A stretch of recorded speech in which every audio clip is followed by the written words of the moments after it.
Thank you very much being back because it's often that after a long break on a last talk, there's the place empty.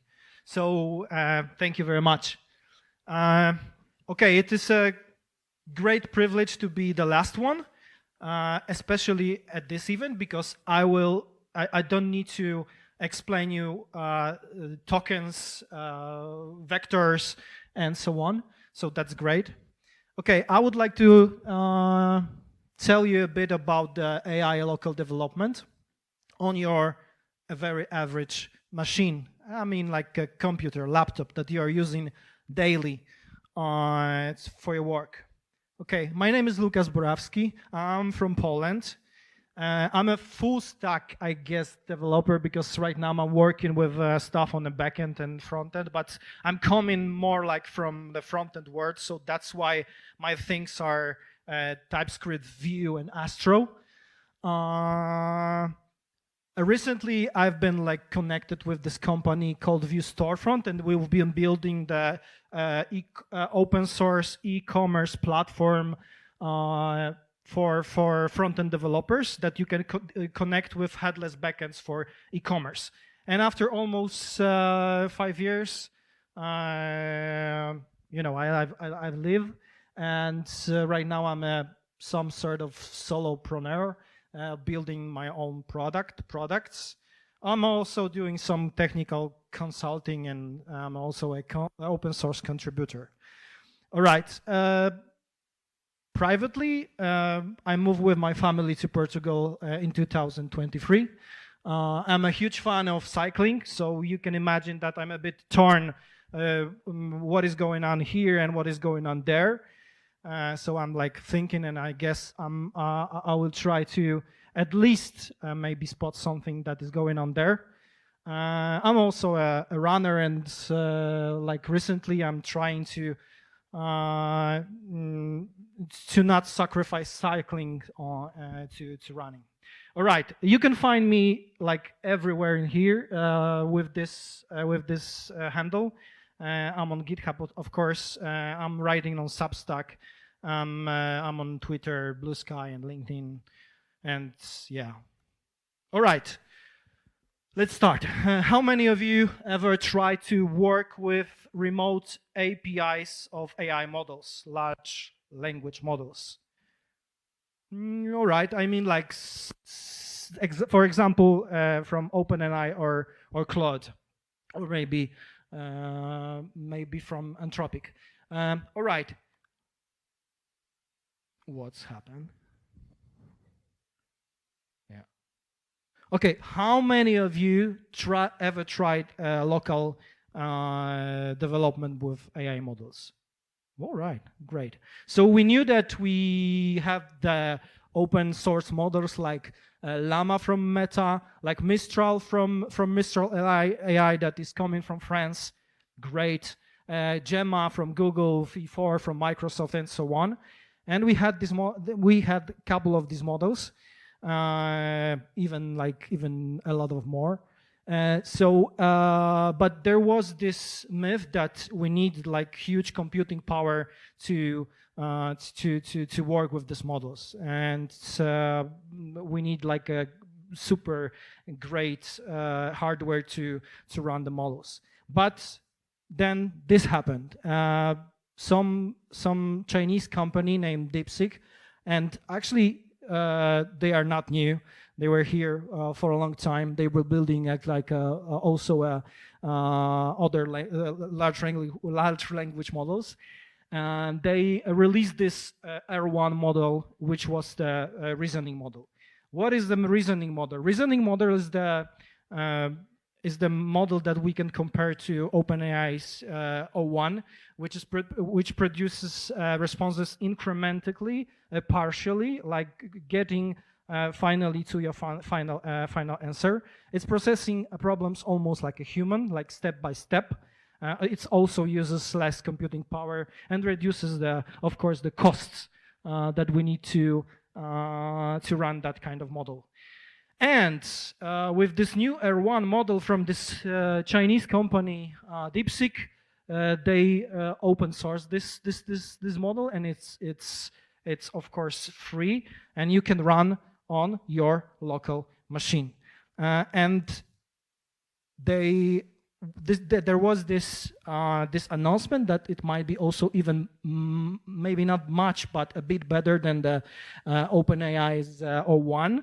And they the claim from OpenAI was that the O1 model was trained with a huge computing power, with huge budgets of millions of dollars. And the company and the DeepSeek said that they just need $6 million to train the R1 model. And it was like something like that, because after this announcement and releasing the model, there was like the world the financial world start collapsing. Nvidia prices went down, and so on and so on. And you to run the model, to run the DeepSeek model, you don't need CUDA. In Polish, cuda means miracles. So you don't need miracles to run the R1 DeepSeek model on your local machine, local computer. But how to run it? We can use platforms like Hugging Face or Ollama. They are providing the tools that we can run on our machines and work with these models. But we will focus today more about on Ollama, because it's like more dedicated to the to local development with large language models. It's open sourced. It's a platform that provides you a tool chain, as I mentioned, to work with the LLM models. Yeah, it allows you to run it. You can from the very beginning you can work with models like Mistral, Llama, Gemma, and any other text models. It is also able to control your hardware, so it is able to decide rather use your GPU or CPU of your computer to run the model. Here, can you hear me? Yeah. Okay. And it provides very, very easy and accessible APIs with also a CLI. Okay, that's it. I have a lot of maybe not a lot of, but I have some live coding, so I will close this one. I will put my microphone here. Can you still hear me? Yeah, great. All right, I'm at my terminal. Wait a second. Okay, let's about Ollama. You can download Ollama from their website. It's you can run it as a regular application on your Mac and on your Windows as well. You have also distribution for Linux for it.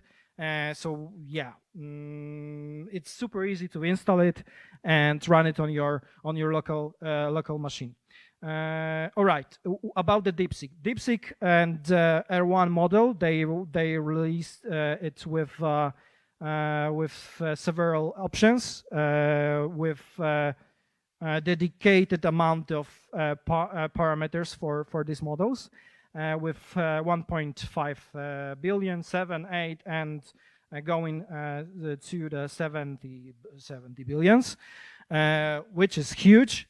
And all of these models weigh something. I mean that all of these models needs to be loaded into your memory.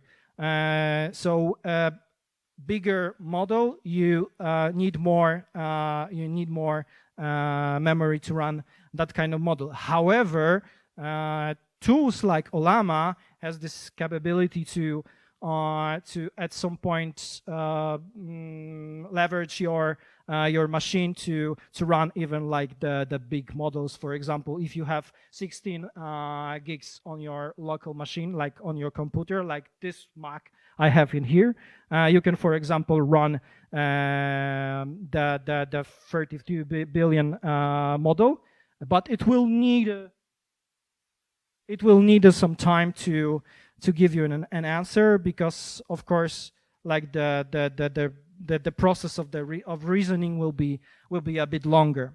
Okay, but let's check it. I have here like the command to run the Ollama and DeepSeek with 1 billion parameters, and let's ask it something.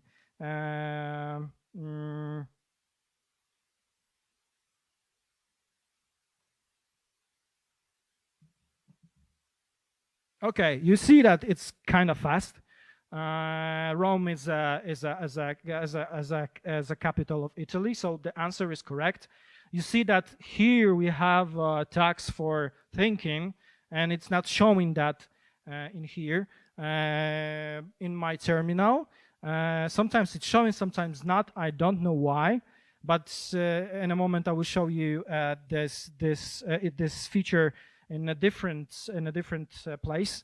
But let's close it and let's use the 7 billion one, because they are saying that the model with 1 billion parameters is kind of maybe not dumb, but maybe not so efficient as, for example, 7 billion ones or 8 billion one that you can use for your like daily tasks, right?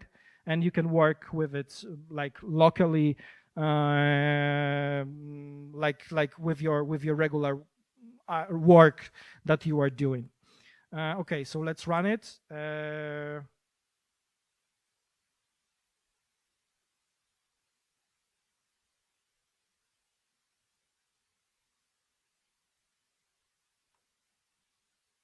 Yeah, of course.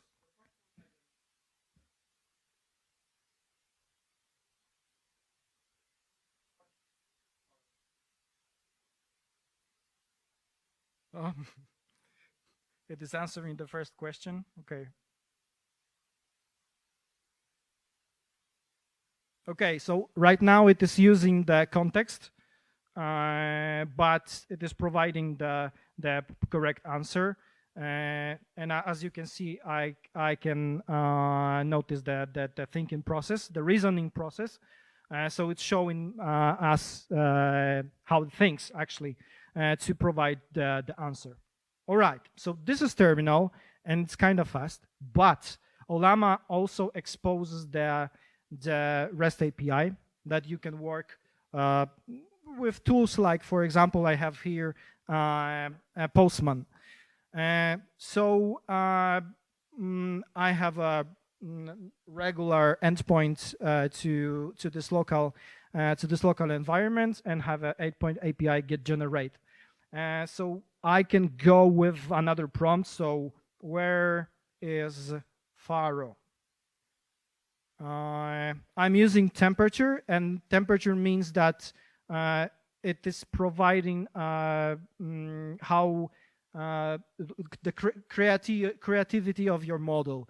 So you can go from 0 to 1, and it will be like super creative if you go with 1, of course. So let's run it.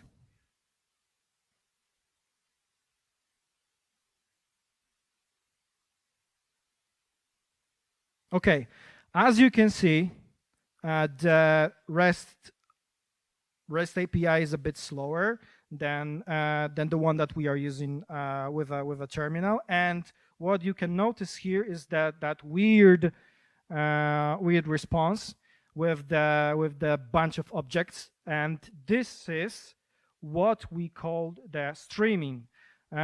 Streaming is as if you were working with if you was working with the OpenAI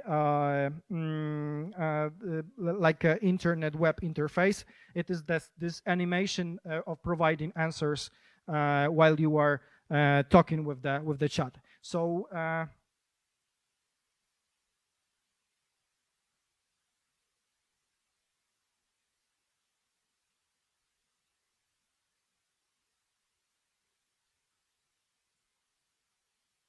right now I would turn off this streaming.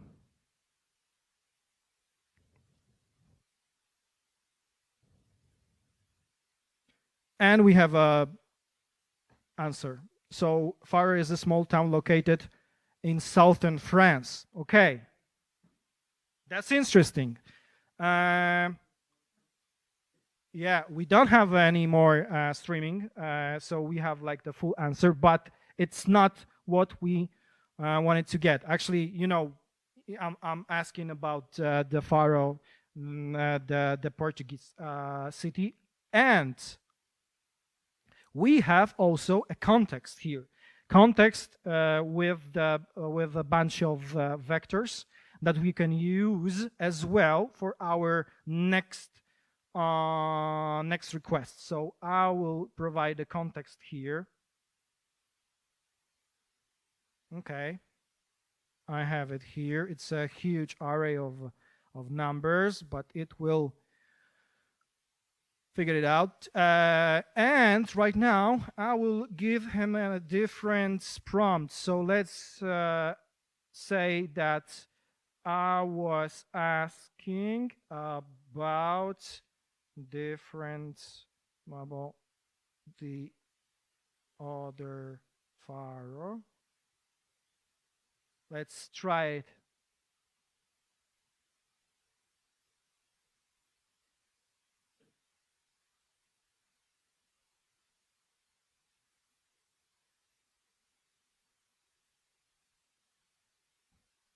Okay. All right. So it thinks, and apparently, where is the answer? It seems that third confusion, reverse, Faro. Okay, location Faro, Portugal. So it's.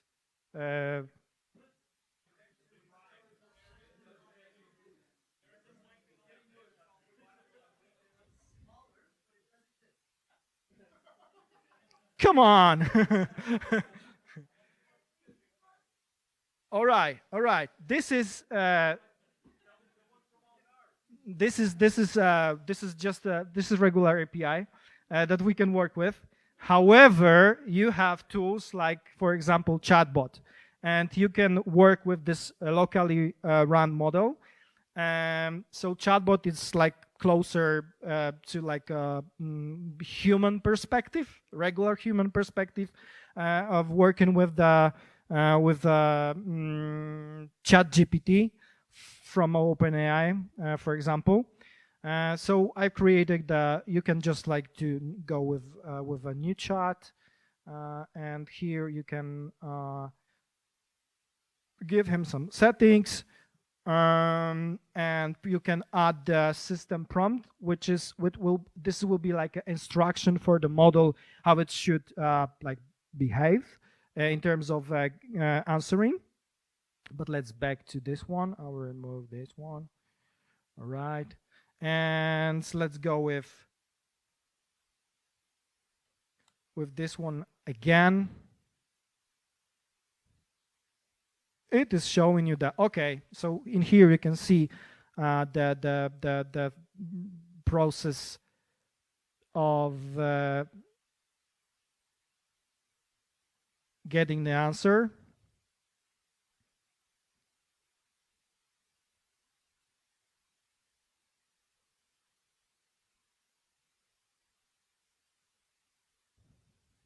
Yeah, so it's correct, and you can see here the full process to going to the final answer.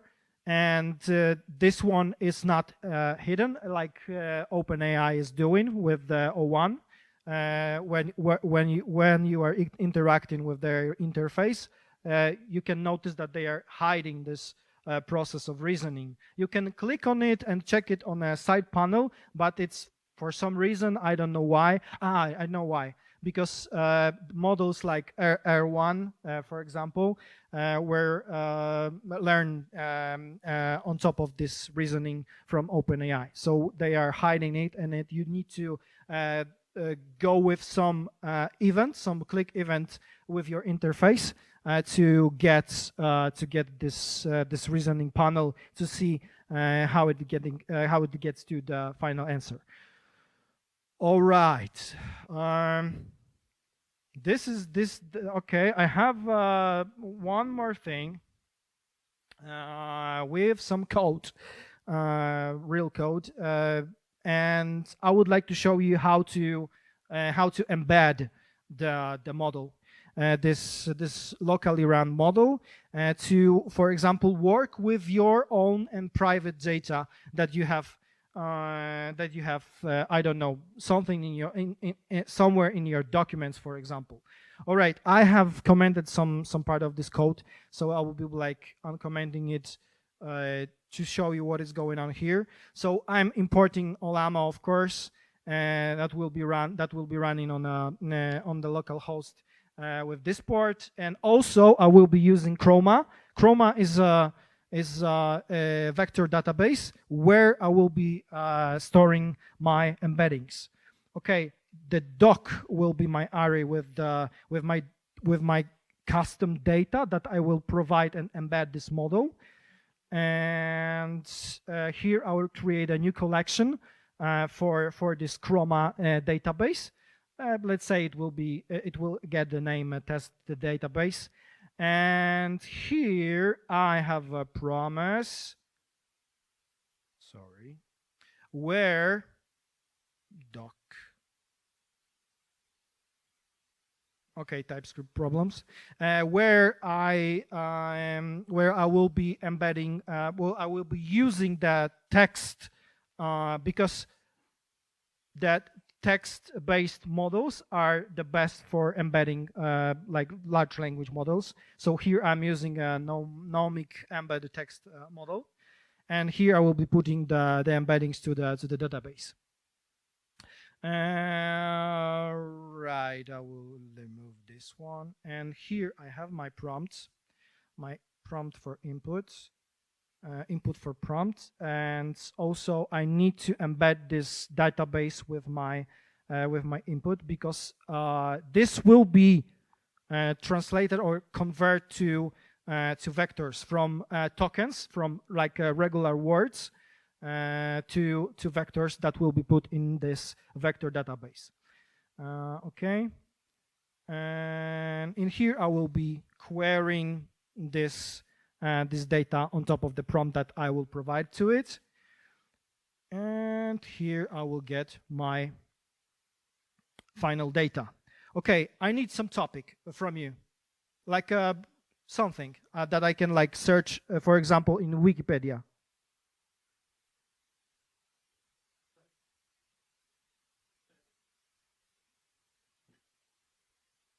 Again?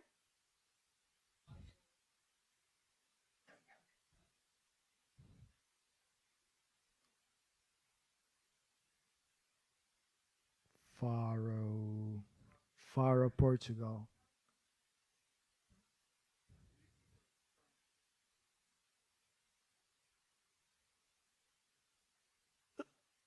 Let's find some specific data about Faro population. Where is it?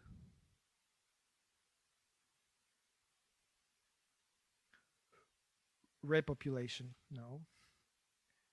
Come on, let's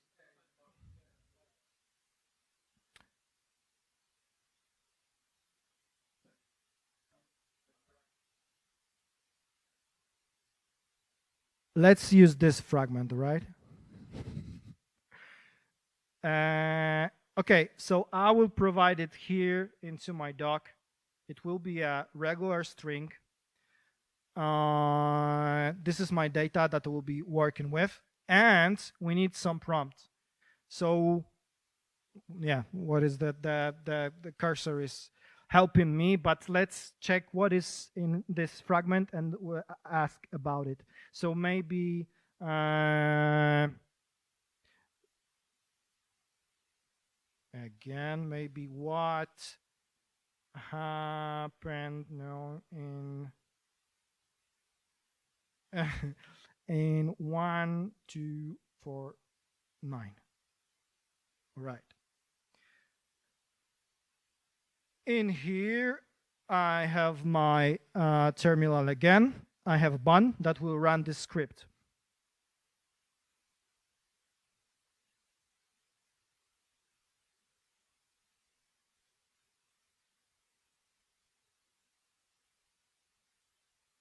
What is going on? Where is my answer? Ah, okay.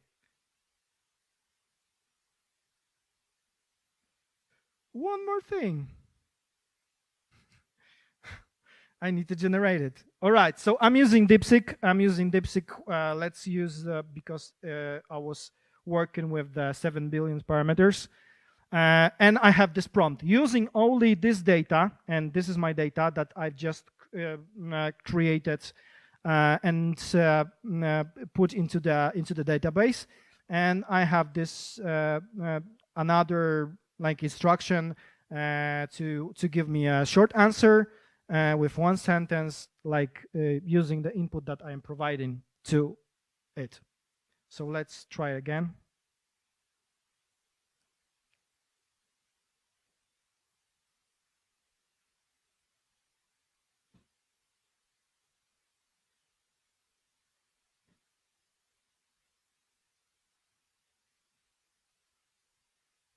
Okay, it's Sean thinking. Where it? Okay, the data provides does not contain information about what happened in. If you would like to help with another topic, feel free to ask. Okay, that's bad. What?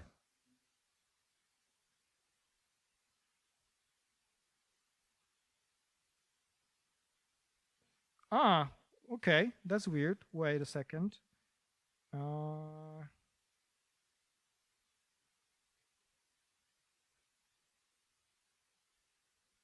Let's do something like that. Right. Let's kill.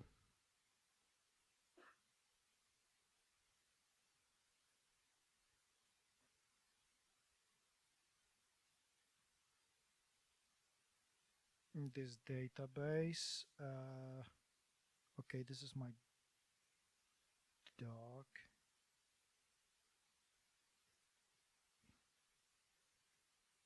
Let's go with another round. Okay, now it's fine.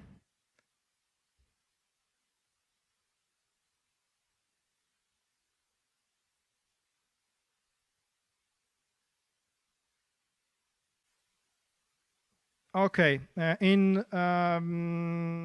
okay, the more so it is answering like correctly, I believe.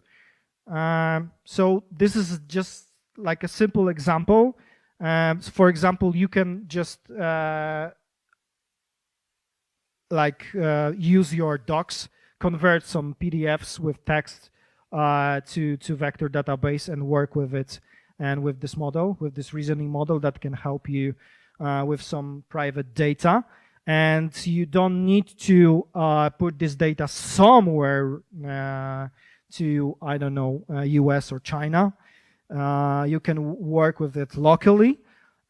Also, what is kind of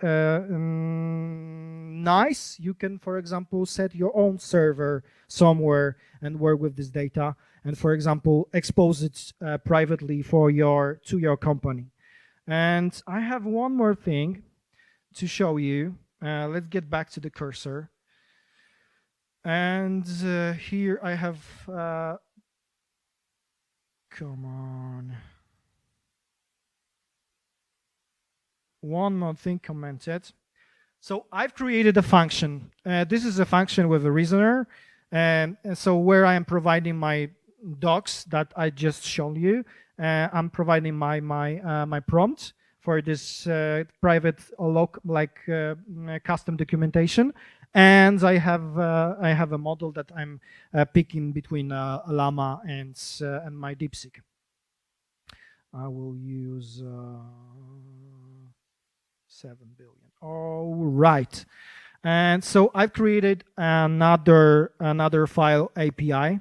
And so in here I'm using H3. H3 is something like Express.js. It is like a framework to build backends in Node. Yeah, it is this prompting me, like suggesting me very well. Thank you, cursor. And I need read body. All right, I'm using this read body helper to read the body that will be providing to my model, to my reasoner function. And in here I have the endpoint API reasoner that I just created. So I'm creating like right now my own API that I can pull somewhere remotely on the server. For example, I can go and grab some like not so much powerful machine from AWS and create their backend API with Node and work with this model on like on my own terms, if I can say that. All right. Yes, this is it. Let's fire this up. I have something here. Okay.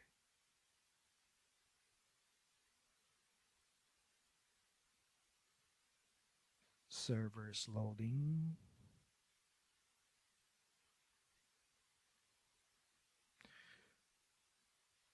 One more thing.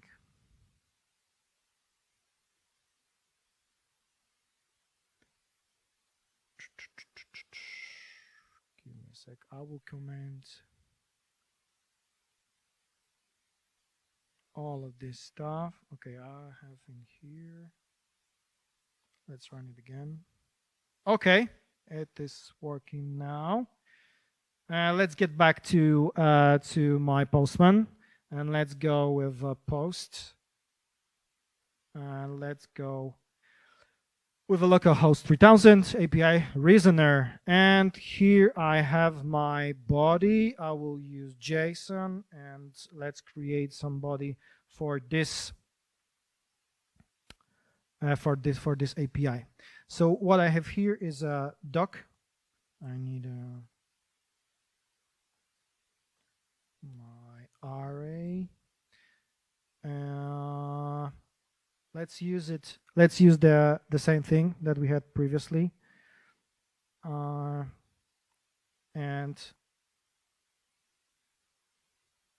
my prompt.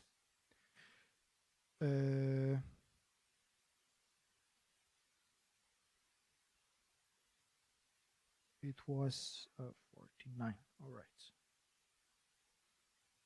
Okay, let's send it. The request. Yeah. I don't need this comma again.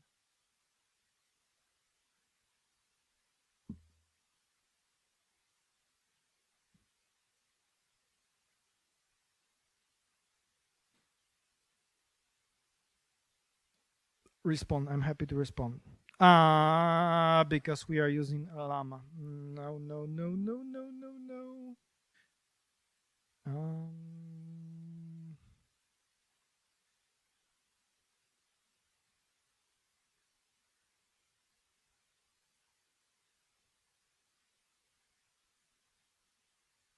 That will start or not?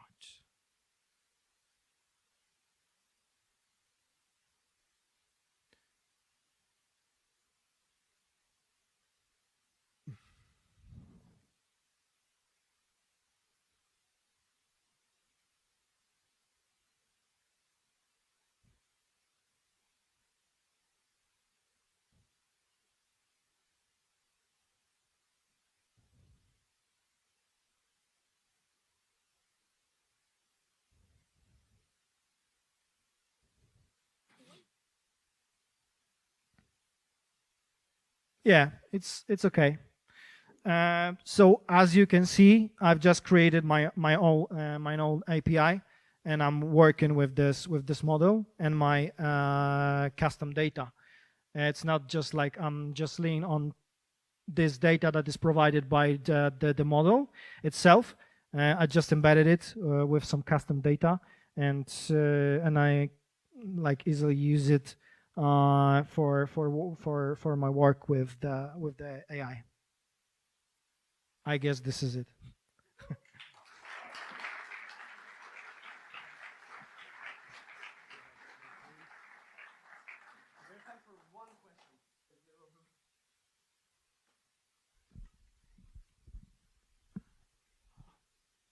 Hi.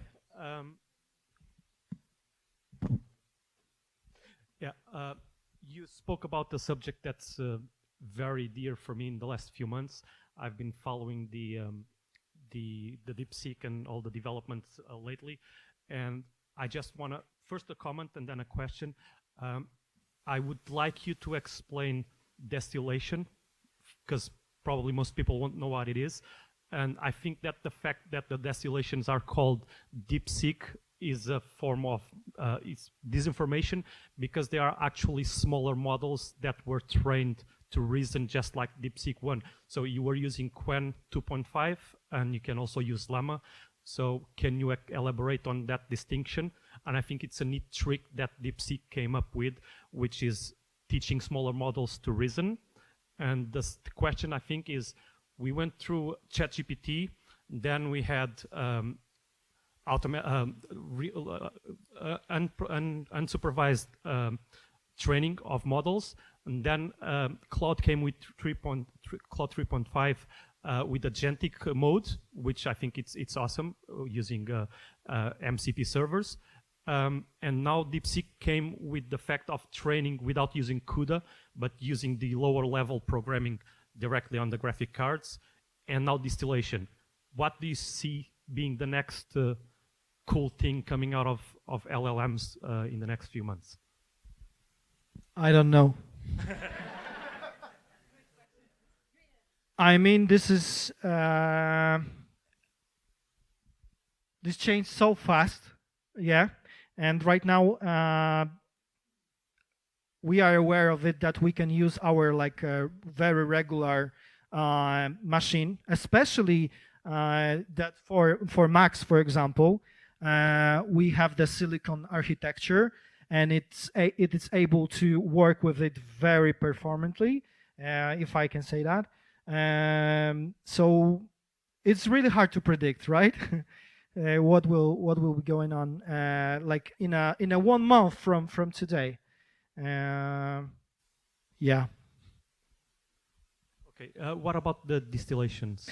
I think I've been following on Reddit the DeepSeek and other channels related to this, and I see a lot of people trying, like the examples you showed here, and because they're using 7B versions in their computing instead of the real DeepSeek, that's 671 billion mixture of experts, they get out of the experience frustrated with trying it, because it's not living up to the hype. And I think that's where we should have the responsibility to educate others about distillation and to make that distinction. Would you agree with that?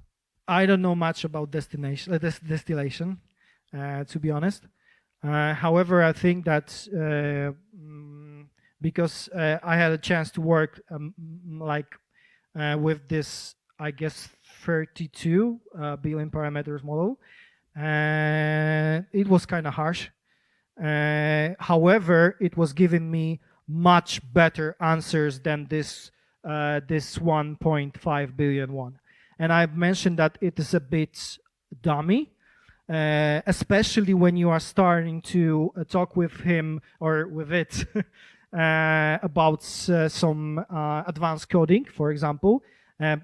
So their claim is that it's good for coding, it's prepared for coding, or it should help you with code. However, the 1 billion one is pretty dumb in terms of working with it, and the 32 is kind of awesome, if I can say that, right? And I can compare it to many times. I can compare it to OpenAI's O1. Thank you.